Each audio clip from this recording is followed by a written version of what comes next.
Hi, I'm Dr. Sunil Richardson. So today we have with us a very pretty cheerful lady. We're going to do some surgeries for her to make her look even better. So what's her plan? Her main concern is when she smiles, she has gummy smile. So we're going to get the gummy smile corrected. And we're also going to do a few things with the upper jaw. On the scan, we mentioned that there's a little bit of asymmetry on the left side, the malar bone. So we're going to reduce that. Take the upper jaw up by 5 millimeters because we want to make sure the gummy smile is corrected. And at the same time, I'm going to be working on the chin and the lower jaw. Now, in this view, we're going to see exactly. So we're going to work at this angle. You see this angle now, it's very short, the chin height and the chin projection. And it's also a curve here. And so that's going to be reduced. So I'm going to sculpt that part of the lower mandible. We're going to take it in. We're going to give her a more V-shaped profile. Also increase the height of the chin and the projection of the chin. And I tend to call this procedure like a reverse facelift because instead of getting it tightened from here, we're going to get it stretched from front. So that's going to give her a much more younger look, a much more aesthetic look. And finally, we're also going to do a little bit of the nose. So the nose, the plan is to do the work on the base of the nose, which is a pyriform rim, so pyriformoplasty. A little bit of narrowing because that's going to suit her face. We're going to try narrowing with the muscles from inside, the paranasal muscles, into the pyriform rim so that we can narrow this part. There's also a little bit of a dorsal issue. I'll see if I can fix it at the same time. And when we do the whole procedure like this, I tend to call these as face makeovers because we're doing a little bit of procedures in different aspects of the face, a little bit in the cheek, nose, upper jaw, lips, chin, and angle. So that's pretty much the whole face. So we also like to give either two anesthesia for these patients in the sense we would first put the endotracheal tube or the tube for giving anesthesia through the mouth when we're working on the nose, and then through the nose when we're working on the chin and the lower part of the face, the lower third of the face. Okay, so she's traveled a long way. She's waiting to come. Okay. I'm really thankful that she's agreed for this video, and I really hope she'll be very, very happy, more happy than what she's right now. Thank you. We have this pretty lady. So we've done a few surgeries for her. This is how she came to us with. She had a main issue of gummy smile. Her nose was a bit too broad. Her lower jaw was protruded. So we worked on the upper jaw, lower jaw, and her nose, also the cheeks. So it's pretty much like a face makeover, I tend to call it, because a combination of hard tissue work and soft tissue work. Now it's 7 days after surgery, and they come from another Indian city. They're happy to go back now. So we're just going to show you how she looks right away. The scans are also here, a before and after, a 3D cone beams. There's still a lot of swelling. This is going to be there for some more days. I think another 2-3 weeks is going to be even better. But we're going to first start with the scan. I haven't explained to her also, so if you want to listen. So the one that we have on the left is the pre-op, and this is the one that's now post-op. So you can see first of all a lot of implants. You can see different shapes. That's like a squarish one, a longish one, and then you have some bent ones. Yeah, that's all what you have in your hardware now, in the face, on the face, right? So now we're going to move this a little bit, and I'm going to show you what we've done, right? So if you look at this way, you can appreciate the distances here has reduced. In this side, it's pretty much the same. And then you can see what's happened to the chin. I've taken this back, it's like twisted it back, but then the projection is more.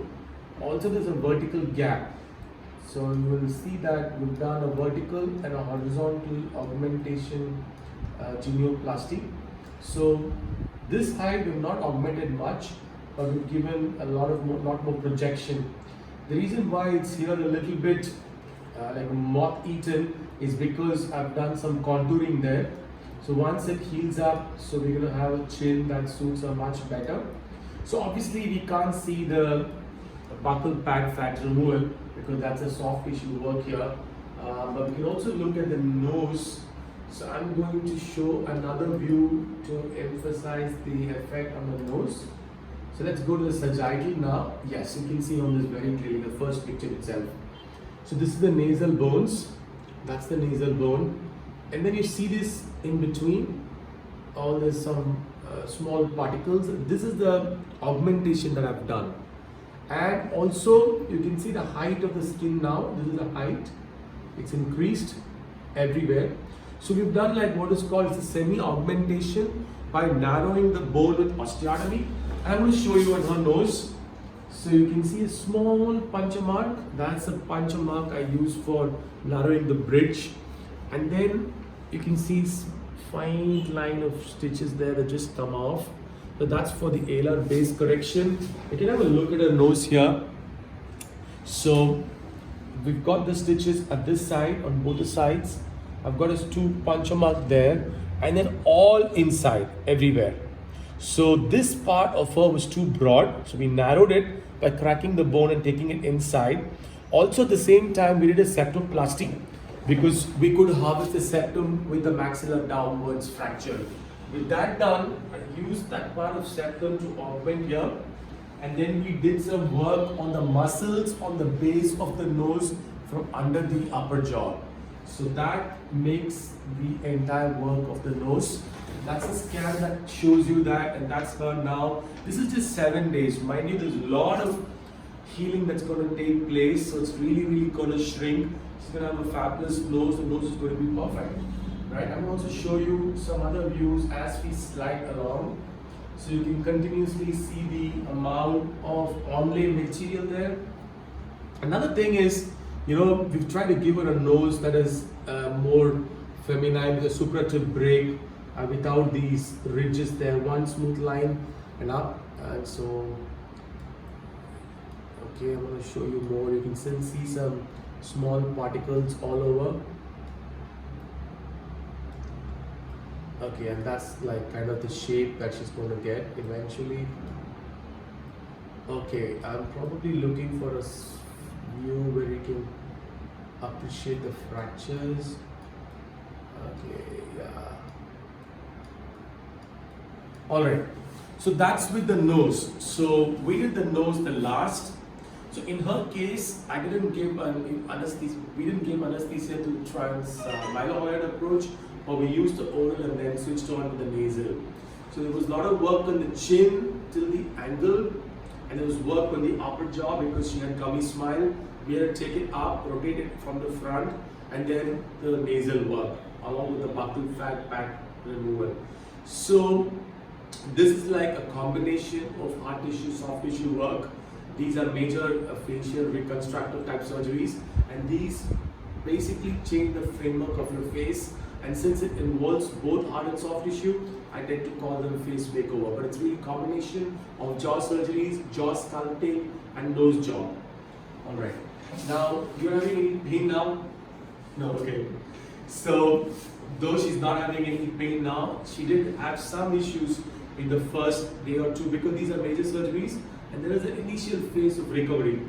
And equally, are you having any hard diet? What have I told you? No. Okay, so she's, we put her on soft, solid diet from day 2, right? So first 2 days we were on liquid diet, yes. So she was on liquid diet for first 2 days, and then after that soft, solid diet. And I've told her to have rice and pretty much anything soft from now on for 4 weeks.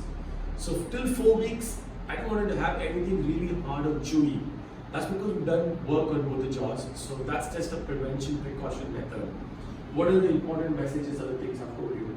I've given you some tablets when you go home. You've got to keep your mouth clean because everything is done from inside the mouth. So you make sure you brush well, and even one of those stitches come in the way of your brushing, no issue because already, it's pretty much healed. Okay? And right. And I also told you about this protrusion. So about 20-30% of our patients after we do this kind of jaw surgeries or face makeovers also need braces. And I've told her, like, there is a chance we wait for a few months, and if she wants this protrusion to go in a wee bit, then we can get that done with braces. So that will kind of finish it off in case you need that, right? But this is all going to go in. So your double chin will disappear. There's going to be no double chin once it heals up. and your nose is not going to be that wide and flaring. You're not going to have dummy smile.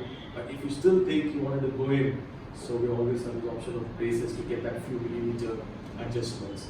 So why are we doing surgery first and braces next? Because it saves a lot of time for our patients, and it's really more effective and also cost effective, because you don't have to put braces first, then surgery, then braces again. So I also share a history of braces done many years ago. So because of that, we have taken this treatment plan for her. Alright, so I thank her once more for having agreed to give this video. I'm going to combine this with the one she gave before we started, where she was all smiles, and I hope I will get to see her like that very soon. Totally recovered and full of smiles, and I really wish you quick healing, okay, and safe journey. Thank you.